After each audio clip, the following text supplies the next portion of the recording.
Call আছে কিন্তু জল নেই। প্রায় 1.5 মাস অকেজো অবস্থায় পড়ে রয়েছে কল। বোকরা হাই স্কুলের পাশে কলের ছবি দেখুন সময় বার্তার পর্দায়।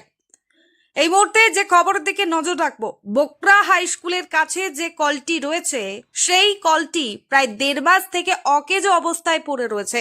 বারবার জানিয়েও কোনো কাজ হয়নি, এমনটাই জানাচ্ছেন এলাকাবাসী।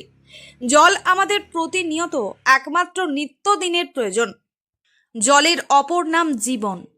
পথ চলতি মানুষ থেকে শুরু করে স্কুলে ছাত্রছাত্রীরা ও এই জল প্রাণ করে থাকেন। আর সেই জল যদি মানুষ পান করতে না পায় তাহলে সাধারণ মানুষ কোথায় যাবে? যতবার কল খারাপ হয়েছে ততবারই বাজারে চাঁদা তুলে এই কলটিকে ঠিক করা হয়, এমনটা জানাচ্ছেন এলাকার বাসিন্দারা।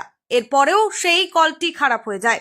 এই কল নিয়ে আম জনতা কি বলছেন দেখুন সেই চিত্র সময় বার্তার পর্দায়। বোকরা থেকে অসিত পোলমালির রিপোর্ট, সময় বার্তা। কতদিন ধরে এই কলটা খারাপ রয়েছে? আনুমানিক 1.5 থেকে 2 মাস থেকে খারাপ হয়ে আছে। কি চাইছেন এখন? এর একটা সুরাহা চাইছি যে এটা ঠিক করার হোক। এর আগে কি ঠিক করা হয়েছিল?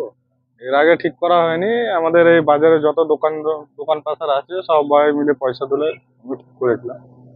2-3 বার ঠিক করেছি আমরা টাকা তুলে। আপনার নাম? আমার নাম সুভাষ পোলমালি। কতদিন ধরে এই কলটা খারাপ রয়েছে? প্রায় 2-3 মাস হয়ে গেল। কি চাইছেন এখন? আমরা চাইছি যে ট্যাঙ্কিটা যাতে চালু হয়, আমাদের অসুবিধা হচ্ছে। আপনার নাম? আমার নাম কার্তিক ভগত। এর আগে জানিয়েছিলেন? এর আগে পঞ্চায়েতে জানিয়েছি, কোনো কাজ হয়নি। পঞ্চায়েতে allow নয়, পঞ্চায়েতে allow নয়। একবার 2বার আমরা চাঁদা তুলে ঠিক করেছি। 2বার চাঁদা তুলে আমরা ঠিক করেছি। এমনি লেবার লাগিয়ে প্লেটটা পরিষ্কার করাই মাঝে মাঝে, ওগুলো আমাদেরকে করতে হয়।